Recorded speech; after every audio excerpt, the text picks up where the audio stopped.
Salut à toutes et à tous, j'espère que vous avez la pêche aujourd'hui. Ici c'est Mike Le Gobi, alias dresseur de code. Alors, aujourd'hui, je vous propose de faire ensemble un petit challenge. Actuellement, vous pouvez voir que j'ai tout simplement une page web, une page HTML, où il y a un champ de type input pour uploader, tout simplement pour choisir un fichier de type image. L'inconvénient ici, c'est que ce champ input, il est vilain, il est moche, il est laid. En tout cas, moi, je trouve qu'il est moche. J'aimerais pouvoir le centrer. J'aimerais pouvoir le rendre beaucoup plus joli. J'aimerais pouvoir choisir également une image et avoir une prévisualisation de mon image tout simplement quelque part par ici. Et tout cela, on va le faire en HTML, CSS, JavaScript. Pas de framework, ni front-end, ni back-end. Tout pur from scratch. Est-ce que vous êtes prêts? Allons-y. Comment est-ce qu'on peut faire cela? On va procéder par un hack. Déjà, qu'est-ce que j'ai eu à faire jusque-là? Tout ce que j'ai eu à faire, c'est avoir un dossier pour mon projet. Et puis, dans mon dossier, j'ai tout simplement un fichier index.html, un sous-dossier CSS avec un fichier style.css. Dans mon fichier index.html, c'est une page HTML toute simple, toute classique. On peut voir que j'ai au niveau de mon head, j'ai un link rel égale stylesheet href égale css/style.css, histoire de pouvoir lier ce fichier index.html avec mon fichier de style. Et plus tard, on aura également à écrire un petit script JavaScript. Je vais pourquoi pas laisser ceci comme cela pour l'instant. Là, j'ai eu à faire quoi? J'ai une balise main qui a pour une classe main. Et à l'intérieur, j'ai mon champ de type input, d'id, upload, input, le type, le type, c'est file. Et tout ce que je veux accepter, ce sont des images. Parfait. Alors déjà, pourquoi pas on va tenter de centrer notre champ de type input. Ça va être très simple. Je peux venir ici, je peux sélectionner ma classe main. Ok, ça va être très simple. La première des choses que je vais faire, ok, ce sera tout simplement de donner une largeur, d'accord, à ma page, à mon main. Je vais lui donner une largeur. Je vais également lui donner une hauteur, 100% viewport 8, comme ceci. Là, je m'assure que mon main occupe 100% de la largeur de mon écran, le width 100 viewport width, et la hauteur, ce sera 100% de mon écran, comme ceci, la hauteur, comme ceci. Ensuite, je vais utiliser les flexbox. Là, je vais mettre display flex. Et avec le display flex, je vais pouvoir aligner tout simplement mes éléments. Actuellement, on voit qu'il ne se passe rien. Mais si je mets déjà align item center, vous allez voir, il l'a aligné comme ceci au niveau du sens de la hauteur. Et si je viens et je rajoute tout simplement pour qu'il puisse me centrer ça par ici, il va falloir que je puisse centrer dans ce sens-là.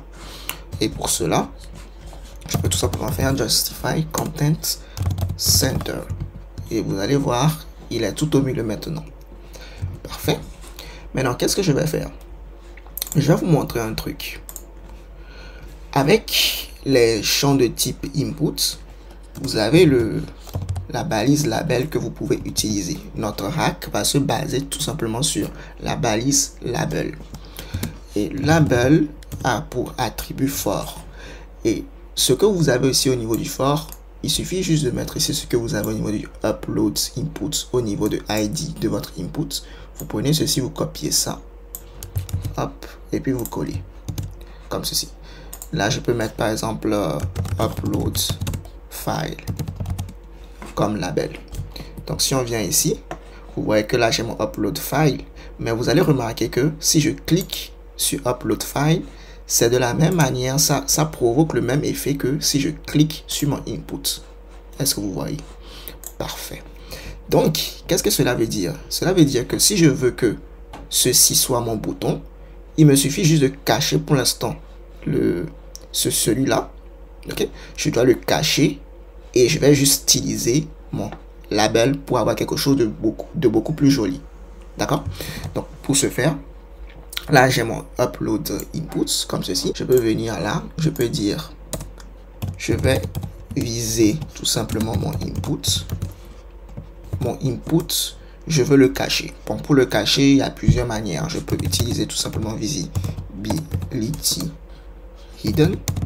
Vous allez voir, il ne sera plus là. Je peux utiliser Display Block également. Vous allez voir. Non, pas bloc, Display None. Autant pour moi. Il va disparaître. Parfait. Moi, je crois que je vais garder le Display None. Maintenant que mon input n'est plus là, je vais pouvoir... là, vous voyez que là, quand je survole mon label, c'est pas comme si on pouvait cliquer quelque chose. Donc, pour stimuler cette histoire de clic pour le label, je vais pourquoi pas venir là, je vais faire main, ma classe main. Le premier élément label enfant, voilà. Le premier élément label enfant qui se trouve dans ma classe main, qui n'est autre que ce label, et bien tout simplement, je vais lui donner un cursor pointer. Et là, vous allez voir que ça va stimuler comme si c'était un bouton. Vous voyez, je peux cliquer et voilà, ça marche. Parfait. Maintenant, qu'est-ce que je vais faire? Eh bien, je vais pourquoi pas transformer ce label-là en un bouton plutôt joli. Là, je vais tout simplement avoir, pourquoi pas, un padding. Déjà, on va commencer. Padding 10 pixels en 50 pixels. Ensuite, pourquoi pas, on va avoir un background color. Là, je ne sais pas encore quelle couleur je vais utiliser. Je peux venir au niveau de Tailwind CSS. Tailwind CSS, c'est tout simplement un framework CSS. Et ils ont de belles palettes de couleurs. Ils ont une belle palette de couleurs par ici. Je peux pourquoi pas prendre une couleur qui me plaît. J'aime bien ceci. Je vais prendre ceci. Je vais copier. Je viens là. Je colle. Ah, ça commence à donner quelque chose de beau. Je vais pourquoi pas changer la couleur à l'intérieur pour avoir du blanc. Color white. Parfait. Pourquoi pas on va avoir un border radius. Border radius de 10 pixels. Ok, voilà, ça commence à donner quelque chose. Et puis, ce qu'on va pouvoir faire, c'est donner tout simplement une police. Parce que, avouez que ceci est toujours moche. On peut prendre une police. Pour la police, on peut mettre ici font family. Voilà. Donc, j'aimerais venir au niveau de Google Fonts pour choisir une belle police. Fredoka. Je crois que Fredoka sera plus intéressant. On me dit de faire comme ceci. Voilà. Alors, avouez que ceci est beaucoup plus intéressant. Parfait. Je peux cliquer. Je peux choisir une image. Excellent. Maintenant, c'est bon. Ce qu'on va faire maintenant, c'est rajouter un petit script pour tout simplement afficher notre image, avoir une prévisualisation de l'image que l'on choisit. Parce que là, par exemple, si je choisis juste cette image Akume, vous voyez que on ne voit tout simplement rien. C'est pas très intéressant. Donc, pour ce faire, ce sera juste un petit script JavaScript. D'accord? Donc, la première des choses qu'il faudra qu'on fasse, c'est tout simplement que l'on récupère notre champ de type input, parce que c'est lui au fait qui prend tout ce qui est fichier.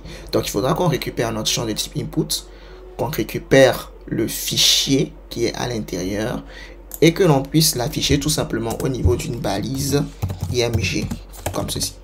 Img src, pour l'instant il n'y a rien. Donc alt, je peux juste mettre ici preview image. Voilà. Parfait. Là, vous voyez qu'on n'a rien. Donc, la première des choses qu'il faudra faire, c'est comme j'ai dit, on récupère le champ de type input. En JavaScript, on fait tout simplement document.getElement by ID. L'ID de notre champ input, c'est tout simplement upload input, comme ceci. Voilà. Point virgule. Ensuite, récupérer notre image. Donc là, je vais faire tout simplement var image. Également, on va procéder de la même manière. Pourquoi pas, je vais mettre ici ID preview Je vais récupérer également mon image. Parfait. Preview. Maintenant, on va pouvoir lire tout simplement notre fichier. Et comment est-ce que la lecture se fait? Eh bien, tout simplement, la lecture, c'est ce qui va se passer, c'est on va cliquer sur le champ input, on va choisir un élément, on va cliquer sur ouvrir. Donc ça, c'est un événement qui s'appelle change, ok, au niveau de JavaScript, c'est-à-dire que notre champ de type input type file aura changé. Donc on va dire tout simplement à JavaScript, lorsque notre input, donc pour binder un événement, un élément, on utilise simplement add event listener. Donc lorsque il y aura tout simplement un événement de type change event, d'accord, donc change, ce que tu vas faire, tu vas appeler tout simplement une fonction comme ceci. Déjà, on va mettre tout simplement un petit alerte pour voir que tout fonctionne à la perfection. Ok. Là, je mets juste alerte. Ok. Si je viens, je prends une image, vous allez voir, j'ai mon alerte.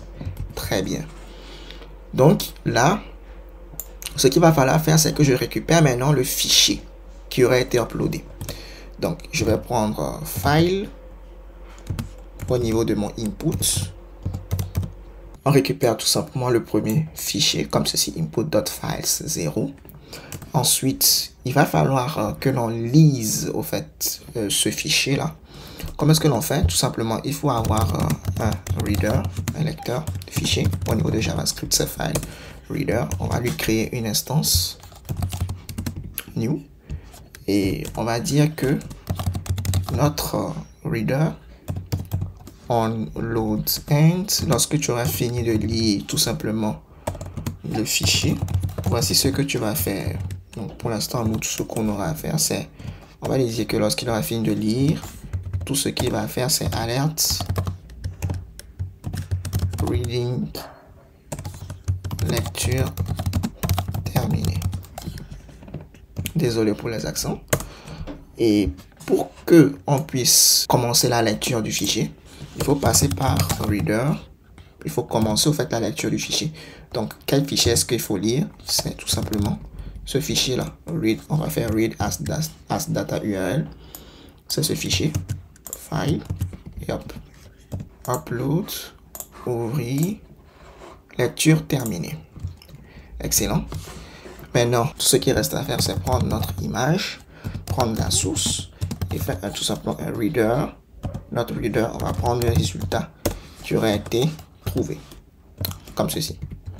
Donc, vous allez voir que maintenant, quand je vais prendre une image, hop, oups, l'image est beaucoup trop grande. Je peux venir tout simplement au niveau de l'image, je vais prendre 8, je mets ça à 100. Et puis, je prends le 8, je mets ça à 100 également. Je re-upload. Et bim, vous voyez, j'ai bel et bien mon image. Ce que je vais faire pour que ce soit plus intéressant. Donc là, actuellement, par défaut, la direction du flex au niveau du CSS avec les flexbox, c'est par défaut, c'est row. C'est-à-dire, si je peux changer. C'est-à-dire que là, vous voyez que tout est sous forme de ligne. C'est parce que c'est flex direction par défaut, c'est row. Rien ne change. Mais si je mets ici plutôt colonne, vous allez voir, ceci sera comme une colonne. Et c'est exactement ce que moi je veux. Donc je peux dire maintenant que là au niveau de mon label, j'aimerais bien avoir un margin top de 10 pixels pour avoir un petit espace. Et là c'est bon, j'ai mon champ de type input type file. Pour uploader mes fichiers, je peux cliquer, je peux choisir pourquoi pas un autre fichier, une autre image plus intéressante. Voilà, je peux prendre une autre avec preview, je peux prendre une autre avec preview, je peux prendre une autre avec preview.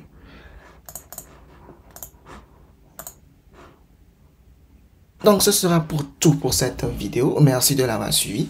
On se donne rendez-vous dans une prochaine vidéo pour apprendre de nouvelles choses. D'ici là, portez-vous bien et à la prochaine.